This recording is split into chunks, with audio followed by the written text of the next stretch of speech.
Good morning, Tallahassee. It's time to wake up War Chant on 97.9 ESPN Radio. Here's WarChant.com's Aslan Hajavandi and Corey Clark.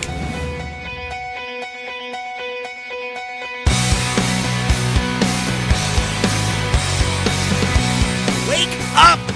Wake up War Chant, 97.9 ESPN Radio, brought to you by For the Table Hospitality. And there are three great locations over in the Collegetown District, Madison Social, Central, and Township. I'm Aslan. He, over in the yonder of the ether of the internet, is Corey Clark. Corey, hello, thanks for being here. Hey, you're welcome, buddy. Thanks for having me. Anytime. How are you? I'm good, man. It's an honor. It's an honor to be on the show. It's an honor to talk to you. Dude, all the honors on this side of the internet, man. So what's going on with you, man? How was your weekend, bud? It was good. It was good. Actually didn't get to see much of the baseball. Not that it lasted very long. Didn't get to see a lot of it on the old ESPN3. And then did get to see some softball, which was nice. And my son played in a all-star tournament and had a pretty nice day. So all in all, a pretty good weekend. I hear you, man. Good stuff. Well, let's talk about the good stuff first. The softball team, Lonnie Alameda and the Lady Noles, improbable climb from the absolute depths of the postseason and being in Oklahoma City, falling into an 0-1 hole out there, force a second winner-take-all Sunday game. And that was the first Sunday doubleheader in 7 years out there in Oklahoma City. They had to do it the hard way, and they end up knocking down UCLA, the team they squandered that 4-run lead to in that opening game, to punch their ticket for the first time ever. And I said punch your ticket. Oh, I never want to say punch your ticket, Corey. I just totally screwed it all up. But you scan your card, right? Isn't that what we said we say now instead of punch your ticket? Yeah, you scan your ticket, or they Sharpie your name in on the bracket. But the Lady Noles, for the first time in program history, are in the Women's College World Series Championship Final Series. The first ever ACC team also to ever make it that far. Did not see this coming, especially after they fell into that 0-1 hole, losing to UCLA in the opening game. Yeah, man, it kind of goes back to the LSU series and the Super Regional, where I just thought, I thought after they lost that first game to LSU, and that was their third straight loss to that team on that field, I'm like, man, they gagged that away. They're not going to win this. They had a chance. They just imploded. There's no way they're going to come back and win this team beat this team twice. And they gave up the grand slam in game 2 when they had a 5-1 lead. And you're like, okay, well, that's a wrap. This team doesn't have what it takes to beat LSU. Not only did they beat LSU, then they go to the World Series where they never play all that well, and they never, ever win the first game. And they blow, what was it, a 4-0 lead? Which is, that's hard to do in softball when you have really good pitchers like Florida State does, but they did it. They gave up 5 runs in that sixth inning or the fifth inning, whatever it was, and including a 3-run homer that gave UCLA the lead. And you're like, all right, well, that's a wrap on Oklahoma City for Florida State. Maybe they win. Maybe they beat Georgia to stay alive, but they're not getting out of that bracket. And then they just did it was improbable, man. Not because they're not talented enough to do it. Quite obviously they are, but that doesn't happen in softball. Like you just said, it happened in 6 years. 7. It's hard to beat really good teams 4 straight games, which is what they had to beat the number 1 seed, Oregon, and then they had to go beat UCLA, who has the player of the year. They had to beat them, the pitcher of the year. They had to beat them twice, and that's exactly what they did. It's just it's a lot of fortitude, man. That's not. It's easy to get down and think, okay, well, we're not winning this one. This series is over. There's no way we're getting out of this bracket after losing the game 1 because it was such a heartbreaking loss. But for them to rally back like that, man, just says a lot about that team and that culture and what Lonnie Alameda has built over there over the last 10 or 11 years. But really remarkable run. Good for them. I know Florida State fans probably aren't the biggest softball fans in the world, but they should be excited about that team because this team is it's shown some mental fortitude. You're not, obviously, you haven't been on the tribal council on warchant.com. I'm being totally honest. I think there's at least the first, I don't even know how many threads show up on the first page of the message board, but 85% of them are softball related. 2 of them are directly lobbying Gene Williams, a.k.a. .com, a.k.a. the boss, to send one of us to Oklahoma City. And Ira's going to go. Ira went ahead and is like, executive decision. No, he's not. Yeah, Ira's going to Oklahoma City. He's going. He posted on the tribal council, man. It's official. He told everybody he's going. He's leaving tomorrow. Well, to pull the curtains back a little bit, I was asked to go. And obviously, I don't fly, so I could if worse comes to, if I have to, I have to. But the 13-hour drive to Oklahoma City wasn't all that enticing, so I turned it down. Not because I don't want to cover a championship, but I just did not feel like getting on an airplane. So I did not know that Ira was going. But that's awesome. Hey, you're welcome. You're welcome, listeners, and you're welcome, readers. And we need to have Ira on this thing at least the next couple of days so he can tell us what it's like in Oklahoma City. Dude, we could have gone. Why did you punt? We could have gone. We could have taken the show on the road.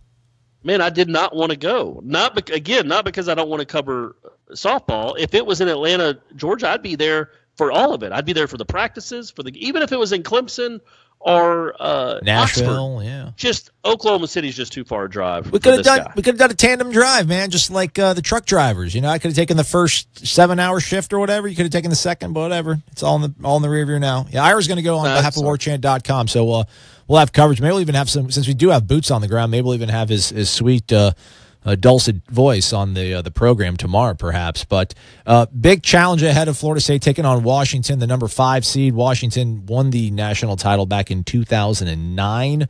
That's the only time they actually met in the postseason. Actually, I take it back. In 2004, they met in the postseason. But Washington won the national championship back in 2009. They're on an 11-game winning streak, 8-0 in the postseason.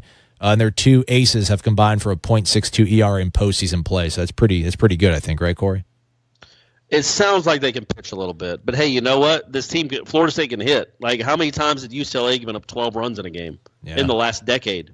I mean, that just doesn't happen. Florida State's feeling really good about itself right now, and it should be. It just beat 2 other Pac-12 teams to get there, including the best team in the conference. So there certainly shouldn't be neither one of these teams. You said Washington's won it in 2009, but none of the girls on the current team have won a national championship. So you wonder what the stage, like that stage, how they're going to handle it. But neither one of them should be intimidated by the other team because they've obviously gone through really good teams to get there. Yeah, and Florida State chased the National Player of the Year in Rachel Garcia on Sunday in that second game on Sunday to get the Sunday sweep. So man, and it wasn't like that was the only time they beat her. Like they had her beat in the first game, and back on whenever that was Thursday, and just kind of blew that lead, kind of frankly gagged it away, and then to just bounce back like that is really impressive. That doesn't normally happen. You think, especially for a team that's been there, Florida State baseball and softball has the unique distinction of having the most College World Series trips, both of them, without winning a title. Now, the baseball team, I think, is at 22 World Series trips. The softball team's only at 10.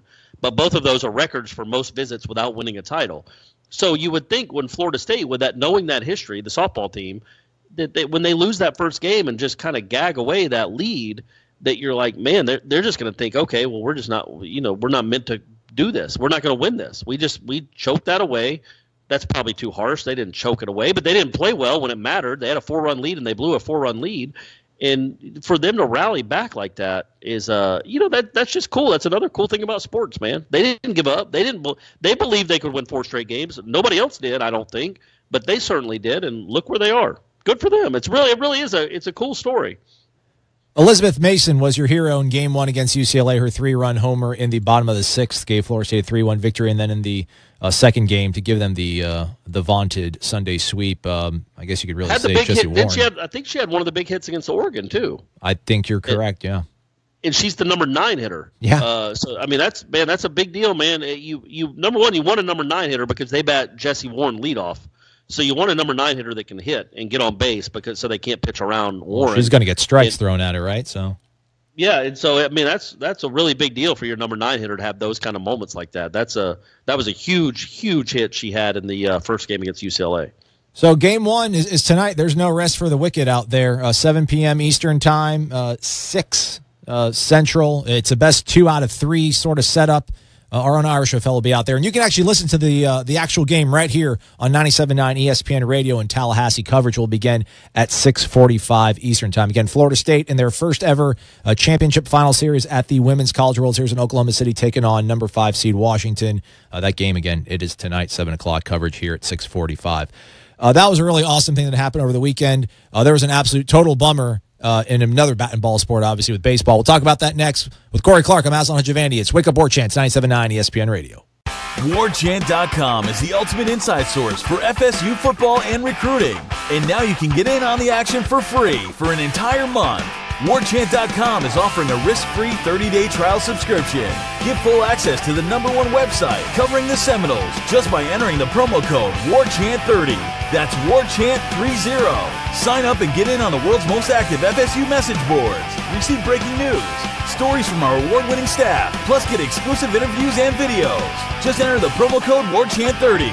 WarChant.com, your ultimate Seminole sports source.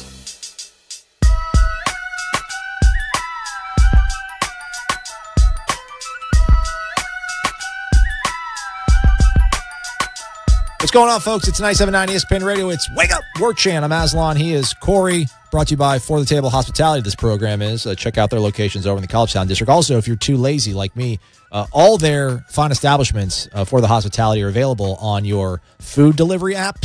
So if you just want to sit at home and have them come deliver you the goodies while you watch perhaps a Florida State softball national championship game against Washington, go ahead and do that. Have you ever used those things, Corey, like the Uber Eats and Bite Squad? I think those are the names of these like food delivery services that are out there nowadays. Have you ever used any of them?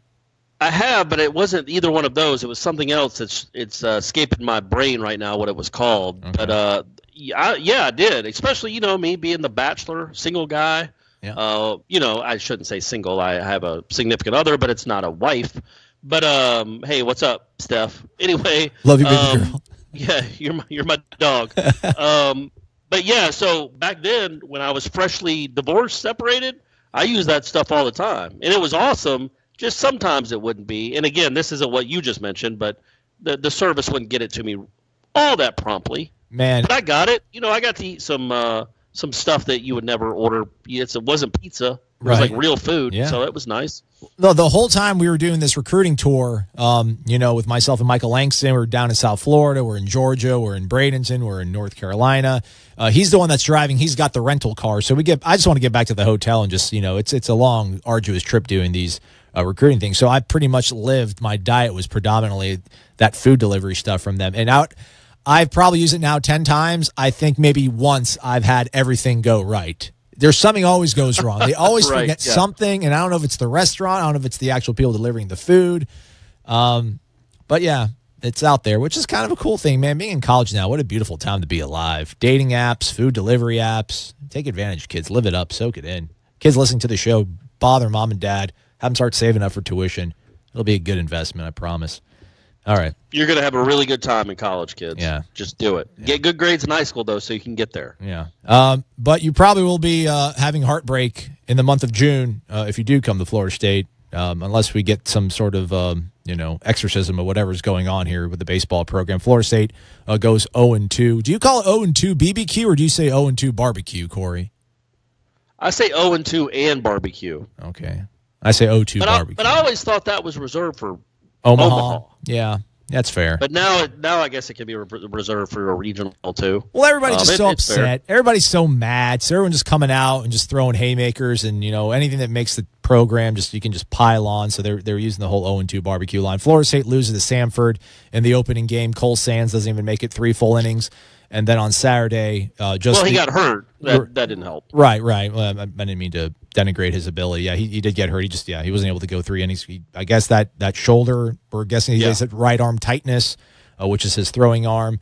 And then, the platoon that came in really didn't exude a lot of confidence. And we found out that firsthand the hard way on Saturday when Florida State lost and just, I don't want to be the hyperbole guy. I guess that's your thing, Corey. They always give you a hard time about that on Seminole Headlines that you can hear and listen to right here on ESPN 97.9 Tallahassee. But they lost 3-2 on a walk-off home run in the bottom of the 9th inning against Mississippi State. After a 2.5-hour rain delay, Drew Parrish threw an absolute gem for 8 2/3, or actually 8 innings, 2.5-hour break. He comes back out there. Corey, I guess you go ahead and get your side out because I'm going to be the one that's just going to be screaming, and let's just at least have people stick around for at least 10 minutes of the first segment before I totally butcher it. So your thoughts on Drew Parrish? My thought is that I think last week we talked about how it wasn't my opinion in recent years that 11 coaches any differently in the postseason than he does in the regular season. There might be extra. I mean, there's obviously extra pressure because it's 2 and done. If you lose twice, your season's over. So there's extra pressure that comes with June, but I always, and it's just watching the last 10 years. I haven't seen anything that I can pinpoint and say, no, that's completely different than how he would have handled it in the regular season. He's not a different coach in June than he is in April. It's the same guy, just sometimes they win, sometimes they lose. Well, then Saturday came, because there is zero chance, if that is an April 15th game against whoever, Boston College, NC State, North Carolina, whoever, that Drew Parrish, after a 2.5-hour rain delay on 109 pitches, comes back out for the ninth inning.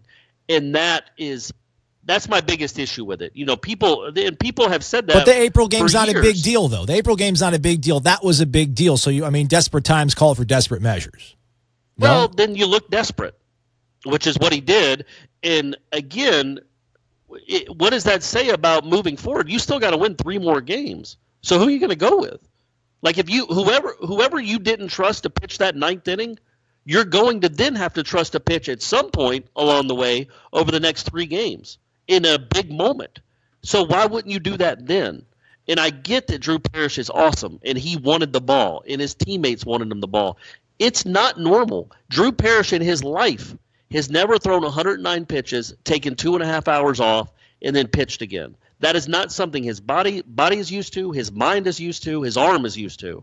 So don't put kids in situations that they're not used to with the season, just in general, but certainly not with the season on the line. You could have pitched Andrew Karp and said, look, man, I know you're pitching tomorrow too. We need to get you 1 inning. We need to get 1 inning out of you today, and we'll shorten your start from, hopefully instead of 8 innings, you only give us 7 innings, but we need this 1 inning out of you. The problem was, and I know I'm going to speak out of both sides of my mouth. I don't get it in the sense that you just don't do that. If you would not do that in April, Drew Parrish has never done that in his life. He's never had that long no delay. No pitcher has ever done that, right? I mean, no pitcher. I mean, I can't think of any pitcher that's ever done that, right? I mean, 3 hours. I can't either. And 11 got not a bad rap. It was pretty well deserved in the 80s for using Richie Lewis too much when they were chasing that championship in 86 and 80, whenever, I think it was 86, but Richie Lewis pitched a ton. Mike Loyne pitched a ton. But he is not that coach. It's not like he ran Tyler Holton into the ground last year. It's not like he ran Sean Gilmartin or Luke Weaver into the ground. That's not what he does. North Carolina sometimes will pitch a super regional where they only pitch 3 guys total the whole series. They'll have the game 1 starter come back in relief in game 3. Florida State has never done that. They don't do that. So it was really bizarre that in this instance, where it wasn't like this was the game to go to the super regionals. You would still have to win 3 more after this for him to do that. It was just, it doesn't jive with the guy I've covered for the last 10 years. It wasn't a decision that he's made that I've seen where they've had a lot of rain. Heaven knows they have a lot of rain delays in postseason in Tallahassee. It's not something I ever remember him ever doing, where he would bring a guy out after a 2.5-hour rain delay and have him pitch again. So it backfired. And quite frankly, I wasn't paying all that much attention to it at the time because I was watching Brady play, my son. But when I saw that they lost on a walk-off, I knew they had a 2-0 lead in the 9th inning, and then I knew the rains came. And then I saw that they lost on a walk-off, and I'm like, oh, man, did Van Eyck give up a walk-off home run? I had no idea that he put Parrish back out there after a 2.5-hour rain delay. That's not what baseball teams do. That's not what 11 has ever really done that I've seen. And it just backfired. And you feel awful for Drew Parrish, who was incredible when his team needed him to be. He was insanely good. He was amazing. And then he ends up losing the game. His last pitch of the season is one that brings him to his knees. And that's not fair to Drew Parrish because he was awesome. And I just wish that, that's not a position he's ever been in before. And, you could have told Van Eyck, and I know Van Eyck was not good on Friday, and that had a lot to do with it. Van Eyck is the natural person to come in that spot. He just is. He's got their best stuff. He's done it before. He closed out the game against Clemson in the ACC tournament. That's the guy they wanted. That's their guy. But he was so bad. He looked so rattled in that game on Friday night that I'm sure 11 was like, I don't know if I can count on him again in this spot. But give him a try, because running Drew Parrish out there obviously wasn't the right thing to do. And I would have said that, maybe not as emphatically, but I would be saying that today if Drew Parrish had pitched a 1-2-3 inning. You just don't do that 109 pitches. That kid's not used to that, and that's really taxing on an arm. There's a reason major league teams don't do that, because even major league pitchers, 34-year-old vets, they're not used to that, and if you're not accustomed to that, it's a hard thing to do. And obviously, Drew Parrish was not even anywhere close to the same pitcher he was before the rain delay. And of course, it's Florida State luck in the postseason too that weather happened to come when their best pitcher, their ace, their stud, is pitching a 2-hit shutout, and then they had to take a 2.5-hour break.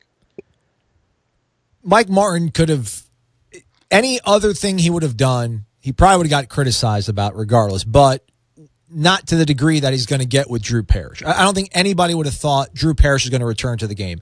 And this is the thing, and I'm not doing it. You joke about me being a contrarian. This is not me being a contrarian. This is me, I guess, just being crazy and not having, skin in the game in terms of the decision coming down on me. As a fan, when I watch a game, if I'm watching a football game and it's 3rd and 12, I'm in my head sort of making a play call, and I'm married to it. And if it happens and they get it, I'm like, cool, I know a thing or two about football. And if they go for it and they don't get it, I'm like, okay, I was wrong. And there's something about fans watching decisions being made, I think, and then retroactively just killing things. And maybe in this situation, it's not as much because I think most folks probably cringed when they saw Drew Parrish go back out there. But, man, he got 2 punch-outs. I mean, I know you said he didn't look the same way in the 9th innings as he did in the previous 8. He did walk 2 guys, which was not common for him. But even Jake Mangum, their leadoff hitter, told us in the postgame that what he saw in that first at-bat was the same sort of stuff, velo and movement that he saw out of Parrish the first 3 times he faced him earlier in that game. I mean, they were down to the last strike. This was just like last season with Florida State against Auburn. They were on the wrong side of it. So when I saw Parrish out there, I was like giggling with Ira. Ira's like shaking his head like, there's no way. I'm like, dude, it's happening. I mean, he's walking to the bullpen. He ain't walking to the bullpen to hang out with Mike Bell and CJ Van Eyck. I'm like, he's going to go. I'm like, you let him go, but you kind of give him an out and you let him look at you or something and it give you some sort of sign. Like if he doesn't feel he can't do it, then you go in there and you rescue him. And I guess Ira's point in his column was as soon as he made that first, opening walk in the 9th inning to Jake Mangum, you probably put the hook in him. But, man, he had 2 strikeouts. He had 2 strikeouts. He had them down to 2 strikes on 2 different occasions. Like, I'm fine with it. I mean, I really am. Like, I'm totally upset about the loss. That was just a cruel way to have your season end when you're in control and then one swing ends it all. And, again, Drew Parrish is the guy that has to wear that loss, and it's not fair to him. But, I mean, I didn't see anything from Jonas Scalero, Clayton Kwiatkowski, or C.J. Van Eyck on Friday that made me think they would come in there and mow anybody down and get 3 outs. Maybe they get you the final out once Drew punches 2 guys out, but at that point you're thinking he's got 2 outs, he's got 2 strikes, he can get us 1 more. And he left the changeup a little too high and a little too centered up, despite 11 saying in the postgame that it was low and away and it was a perfect pitch. I mean, it wasn't. You got 1 got away and they took advantage of it. I mean, I don't know if that's Mike Martin being a choker or whatever people want to kind of pin on him. But when he walked Drew Parrish out there, I was all for it. I'm like, this is great. I think this is fantastic. And a lot of me is just the risk-reward aspect of it. To me, living life on the edge, to me, that was like exciting. It's baseball. Sometimes you know it's spice. I mean, that's not what he's paid to do, is to entertain us. He's paid to win games. But I think they felt in that situation, man, what they had in the bullpen, what they had to keep going through the next few days. I get your point about maybe I didn't even really think about throwing Andrew Karp out there for 1 inning and then having him come back the next day and just kind of, curbing his start. That to me, that wasn't even in my head thinking about that. But Drew Parrish going out there and getting 3 more outs, I felt was a realistic sort of shot, and they were so close to it, man. And then for it to end that way is brutal. It's brutal, but I don't know how that makes him a choke artist. But that's a decision that, again, I don't think any other coach would make. And it just opens him ripe for the picking and to take more pot shots for the next, 30 days. And then everybody else stops caring until the season rolls back around. Yeah, and I think the biggest thing, man, and I'll go back to it, you got to put your players in the best position to succeed. Drew Parrish has never done anything like he was asked to do yesterday. Or Saturday. But doesn't mean he's not capable of it, though, Corey, Sure, but as a manager – if you're going to coach every game, if you want to be on whatever it is, you want to be on an even keel. You don't want to show your team that you're panicking. You don't want to show your team that you don't believe in anyone else. And yeah, sure, you believe in Drew Parrish, but that's not how baseball is. You don't, after 109 pitches, take 2.5 hours off. You just don't. That doesn't ever happen. I don't again, I've covered him for 10 years now. I can't recall another time where he had a starting pitcher hit a rain delay and then go back into the game if it was more than 45 minutes. I just don't remember. That is a huge delay. And there's a reason that people don't do that. Like a World Series game could have a Major League Baseball World Series game could have a 3-hour delay if Justin Verlander's only thrown 4 innings. He ain't coming back in the 5th. They just don't do that. Their arms aren't used to that. So I just think it was asking a kid to do something that he's never done before. He gave you 8 innings of incredible baseball. That's what he gave you. You got to figure out a way to get those next 3 outs. That's it. You got all these guys in the bullpen. Some have great arms. Figure out who you want to go with and go with it. I know Drew Parrish wants the ball. God bless him. He is a great competitor. Mike Martin is an incredible competitor. I just don't – again, I go back to I don't remember 11 ever doing this before since I've been covering him. I just don't. So why do it in this spot? Because he had no other options, though. I mean, I think maybe in the past – what are we doing? Why even play – if you don't – then do you pitch Drew Parrish in Game 3? Well, no, do you bring him back? Do you bring him back for Game 4 if you happen to win Game 3? Like you do have you have to have other options because you got to still win 3 more games. If you still got to win 3 more games, you got to get that last inning out of someone else. I'm thinking you're hoping that he can survive that, and then Andrew gives you 8 innings, and you pound a team like Samford, and you're up 8-1 in the 7th inning, and then C.J. Van Eyck can come in and close things out, or Jonas Galar, where there's not as much pressure. But I'm just thinking he's probably I can't shoot my starting pitcher right here for my next game, and there's nobody I feel comfortable about. And yeah, I mean that can come down to him for not having guys prepared at this point in the season. It's June, and you don't have anybody. You don't have a closer. You don't have what Iris column was like. They had 14 saves by 8 different people. Yeah. I mean, you never established a closer. Your best reliever, Van Eyck, really, really struggled on Friday, and I know that was in their head. But get that kid back out there if you have to. Scolaro was your closer for part of the season. Either he pitches in big moments or he's not, but you're not winning a national championship without 2 of those guys pitching in huge moments. And if they blow a 2-run lead in the 9th inning at home after a 2.5-hour rain delay, I think you just say, you know what? Oh, well, you were kind of screwed anyway when Cole Sands had to leave the game in the 3rd inning. And you don't know if he was even going to be able to pitch again the rest of the postseason. And again, at the end of the day, we can talk all we want about Drew Parrish, and I get it. That was a weird decision.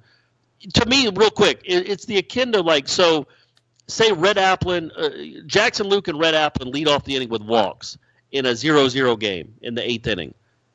I don't think 11 would ask Cal Raleigh to bunt because he never asked Cal Raleigh to bunt. So why make Cal Raleigh do something he's never done before? Drew Parrish has never pitched with a 2.5-hour delay. And again, he did have 2 strikeouts in that inning. I don't think he'd walked anyone the whole game until that inning. So obviously something was up. But my overriding point is the regional was lost on Friday night. Yeah. You can't lose Friday night to Stanford. You just can't. And they did. And, Cole Sands obviously getting hurt didn't help, but the bullpen didn't help. C.J. Van Eyck certainly looked like nerves got to him in a postseason game. And when you lose to Samford at a 1-4 seed, when you score 6 runs, well, that puts you behind the 8 ball. Even if Drew Parrish comes out and mows them down 1-2-3, well, guess what? You still got to win 3 more games with who? Andrew Karp, and then who? You're behind the 8 ball because you lost that first game. And everybody's going to pay attention to the Drew Parrish stuff, and I get it. It was a weird decision by a very good coach, a weird decision. But when you lose the first game of the regional, man, that's where it all went wrong, and that kind of gets lost because of the controversy of running Drew Parrish back out there. And it was so controversial, in fact, that it was on SportsCenter. Mm-hmm. When is a college baseball game ever on SportsCenter? But that one was because, again, Chipper Jones was tweeting about it. It's not something that baseball teams normally do. And I want to say this again. Mike Martin Jr. is not – God, why do I keep doing that? Aslan, help me out. Mike Martin is not an arm abuser. He's not. He might have been way back in the olden days. He's not anymore. They really do take care of the arms at Florida State. They don't typically overextend those guys at all. And I was just floored when I heard that Parrish came out there after 109 pitches, because that's not really what Florida State tends to do. And it's just, and I don't know that the extra 20 pitches, that's not going to give him Tommy John surgery. More than anything, the biggest problem I have with it is it's a 2.5 hour delay is something he's not ever done before. And obviously he struggled with it. We'll be right back. It's Wake Up War Chant, 97.9 ESPN Radio. You're locked in to Wake Up War Chant on 97.9 ESPN Radio.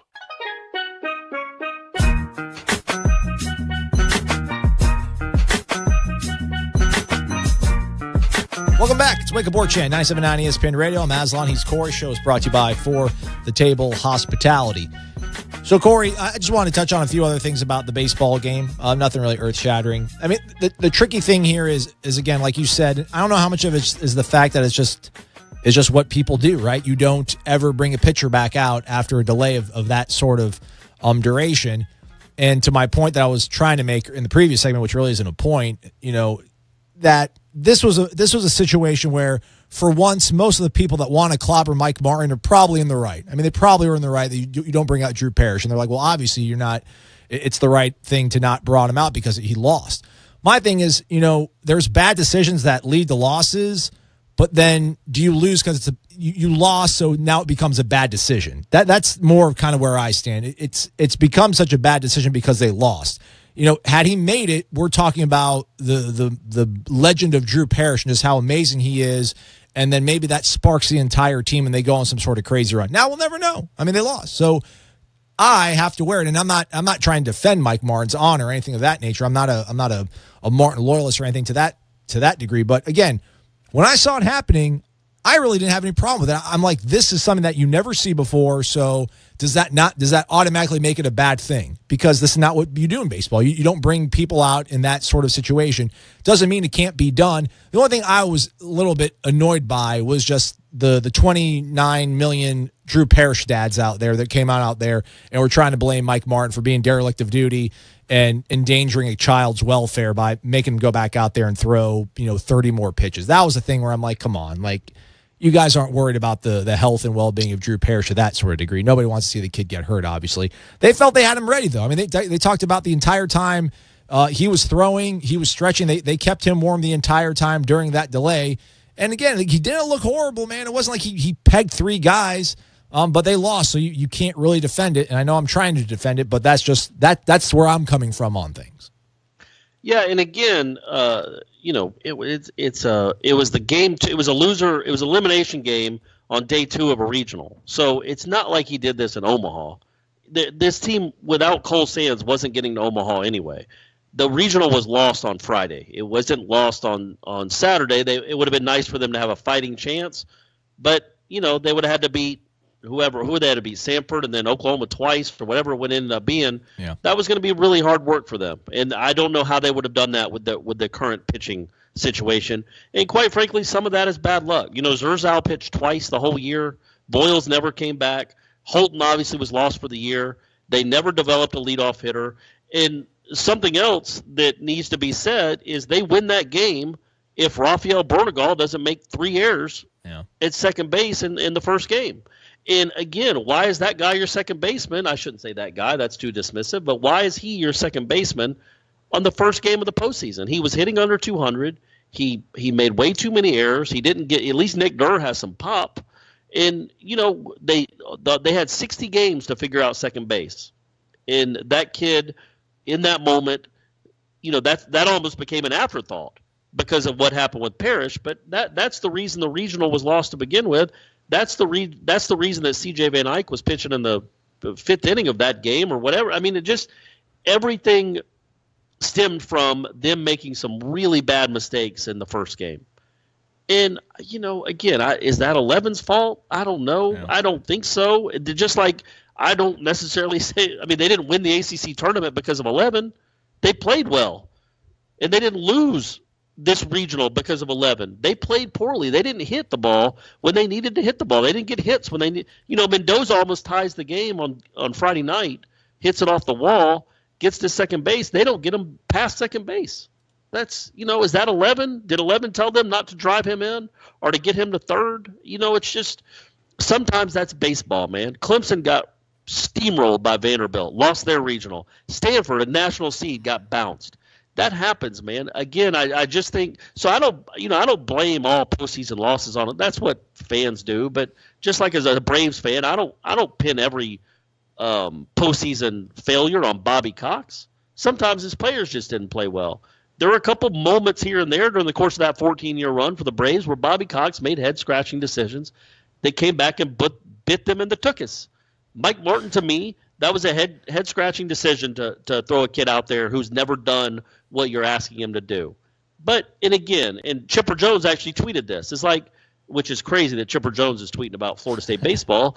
But he's like, if you didn't have anybody you counted on in that last inning to get 3 outs with a 2-run lead, you weren't going to win any of the next 3 games anyway.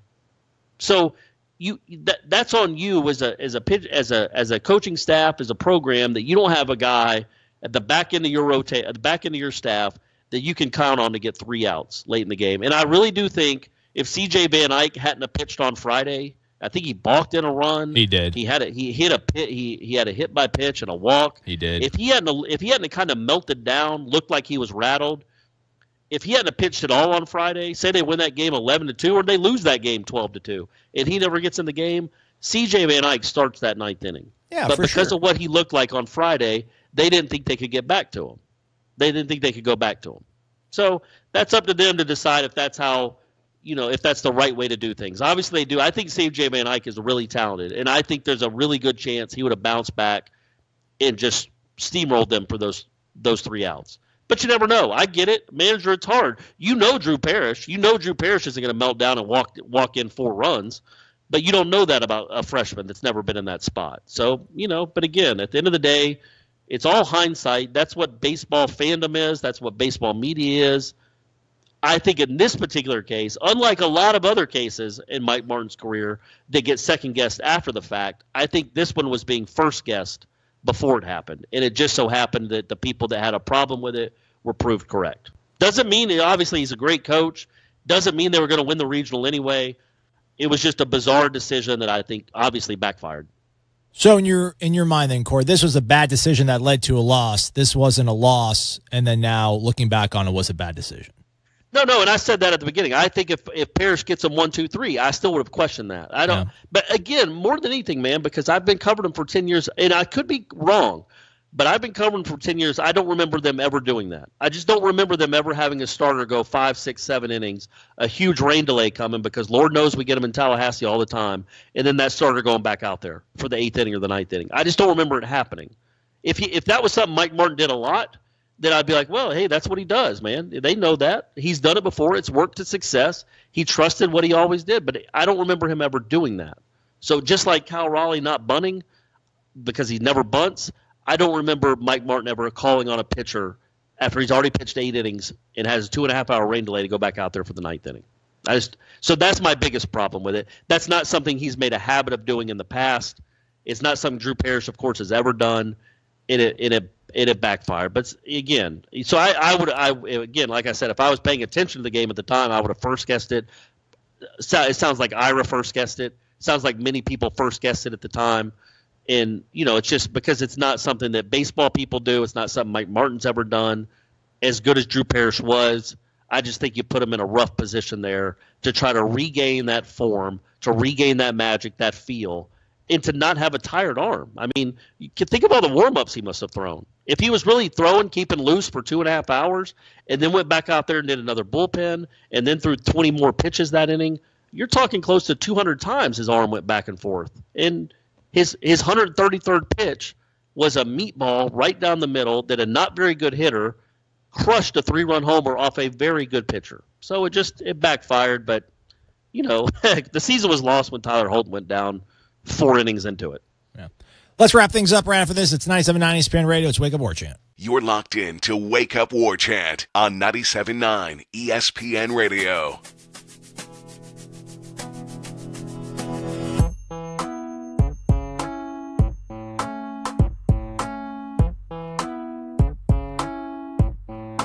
Closing things down on this Monday edition of Wake Up War Chant. He's Corey Aslan. It's 97.9 ESPN Radio. Don't forget, you can listen to Game 1 of the Women's College World Series Championship Final right here on 97.9 ESPN Radio. It's Florida State taking on Washington. Coverage begins at 6:45 Eastern Time right here again on 97.9 ESPN Radio. A bad week overall for the ACC in baseball, though, Corey. NC State hosting a regional, bounced. Florida State hosting a regional, bounced. Clemson hosting a regional, bounced. Duke has one loss. They're going to try to stave off elimination against Georgia. They are the only ACC team. Actually, no, I take it back. North Carolina did make it out of their regional. They're going to host Stetson, I think, in a super. So 2 teams alive, both of them from North Carolina. Go figure. But, yeah, you're lucky you weren't in Tallahassee because you did not have to suffer the indignity of Mississippi State fans chanting SEC after the game because they did that. And it just did they really? They did it. Oh, yeah, they did. Oh, God. People, what is the matter with you? I graduated from an SEC school. Get a hold of yourself. Get a life, people. Get a life. That is their life. I mean, but I've never seen – there's not any other conference that takes so much pride – in other people winning championships. Mississippi State's number 1 a baseball champ. They're going to chant SEC? Come on. Did the Florida State fans in Oklahoma City start chanting ACC after they beat UCLA? Or did they just chant FSU? Yeah. FSU. You know what I mean? Yeah, ring your cowbells. Don't chant SEC with that nonsense. Anyway, sorry about that. But, yeah, they're going to take on Oklahoma. Mississippi State and Oklahoma for the right to I don't know who's going to host because they take on Vanderbilt. Vanderbilt's a 2 seed as well, but I'm sure they'll figure it out. Oh, yeah, that's a good point. I wonder who would host. Probably Mississippi State, right? I assume they have a bigger stadium. Oh, yeah. They got quite the palatial stadium. And I guess they are sort of zeroing in on the TCU's Jim Schlossnagle, but they're going to throw King's Rants about him. So Mike Martin was asked his thoughts on the future, Corey, and he said that he's going to sit down and talk with athletics director Stan Wilcox, who's actually out in Oklahoma City with the Lady Noles. I'm expecting he's not going to have a succession plan to step aside. I'd imagine he's going to ask for an extension. What do you think? Yes, I would imagine that as well. I just can't, and again, an Ira's column that's on warchant.com, people, so go read it. And Ira's almost as good a writer as I am. Not quite, right, Aslan? He's not quite there, but he's close. Yeah. He points out that, I mean, imagine that being Mike Martin's last game. I mean, I would think, I mean, maybe I'm wrong here. I would think even the people that are ready for Mike Martin to go and just sail off into the sunset would feel really bad if his last game is a 3-run bomb on his home field after he made one of the weirdest decisions of his career. No, they don't, Corey. They're so over him. I mean, there's like, I don't know. I think there's 3 factions. They would at least feel bad for him, right? Even if that was his last game, they'd be like, man, I wish it had gone off. He could have gone out on top or not gone out losing on a walk-off on his home field, which, by the way, again, the NCAA is incredibly dumb for making Florida State be the visiting team in its own ballpark. It just boggles the mind. Anyway, go ahead. What were you going to say? I'm sorry. No, I'm just saying that they want him gone. I mean, they want him gone. I mean, there's like the warring factions. I think there's the loyalists who just think that you're being overly dramatic when you focus on the negative and you don't take into account the full breadth of his career. There's the people who are there's the arrogance from the loyalists. There's the over aggressiveness from the people who want him out yesterday. And I think there's people like me who are of the belief that he hasn't done anything to get himself fired, so they're not going to push him out, so you just have to grin and bear it. And it's just like watching these other 2 people kind of feud, and you just put your hands in the air like, I don't know. Just, I mean, wake me up when it's over. I hope it all works out for him, but I don't know what's the point of, teeth gnashing, trying to lobby for him to lose his job or defending his honor. It's just, it kind of is what it is at this point. He's going to be able to go on his terms, and I'd imagine he's going to ask for another year. He probably wants to at least get him 2,000 wins now, or you're that close. You're not going to step away from things, but I get it, man. They need to come up with some sort of plan, though, because this is getting to be every other year. It's, hey, is Mike Martin retiring? What's the succession plan? Who's going to be in charge? If they, I guess they don't. They're probably going to want to do a national search, so they don't want to do a head coach in waiting. I wouldn't be opposed to that, but I understand why Stan Wilcox wouldn't want to do that. But even still, man, come up with – you can't just – the guy's going to be 75 years old. You can't just keep re-upping 1- and 2-year contracts. It really is hard to recruit. Now, they had a pretty nice recruiting class this last year, and Reese Albert's a really good player, and obviously C.J. Van Eyck is a good player, and Connor Grady and Taylor Ahern, they have some real arms. But, man, it's hard to recruit when you're – especially when you're recruiting against who they recruit against. For all these other coaches to be like, who are you going to play for, man? You don't know who's going to be your head coach. Florida State won't come out. They won't give him a 4-year deal, but they always just give him a 1 or a 2-year deal, and they won't name a successor. So you don't know who your coach is going to be in 2022 or 2021. It's hard to recruit like that. I wish they would figure it out. And by they, I mean the whole program. Mike Martin Jr., Stan Wilcox, whoever has to be in the boosters, whoever has to, although it's not like Florida State baseball makes a ton of money, so I don't think the money maker, the power brokers are going to be pulling the strings like they would on football. But still, you got to figure out what you're doing here and who is going to be running this program in 2022 or 2021. Figure that out, man, and go from there. I don't think Mike Martin's done. I don't think this was his last year. I mean, that would be to me. And I know the guy, and he's very nice to me, and we have a really good relationship professionally. I would feel bad for the guy if that was his last game. And I do think 2,000 wins is something that's right there. It's attainable. They're going to be good again next year. So, fine, coach. And give them a 1-year extension if you want to. But then have a plan in place. Figure something out. And then go from there. So hopefully that happens. And I will say this real quick, man. Maybe, and I think we talked about this during basketball season, but maybe there are other programs and universities that have so many factions with their coaches. There's ham haters and ham lovers. Yeah. There's Martin loyalists. It's like, man, do other programs go through this? You were in Mississippi. Was it like that? Were there Hugh Freeze apologists and Hugh Freeze loyalists and haters? Is it like this at other places? Not to this degree, I don't think. Because those guys hadn't been entrenched as long neither. So, I mean, I don't know if you were able to curry that kind of loyalty from here. Martin's been here for 4 decades. Yeah. But it's just one of those things we're going to have to obviously keep an eye on. Who knows what the future holds for him. I mean, I just think, there's no way he's going to step aside. But to your point, and we'll probably talk about it in the coming weeks, how does the plan work then? I mean, can he say, I'm going to stick around for 1 year and then I'm out? And then, I mean, how is that going to affect recruiting?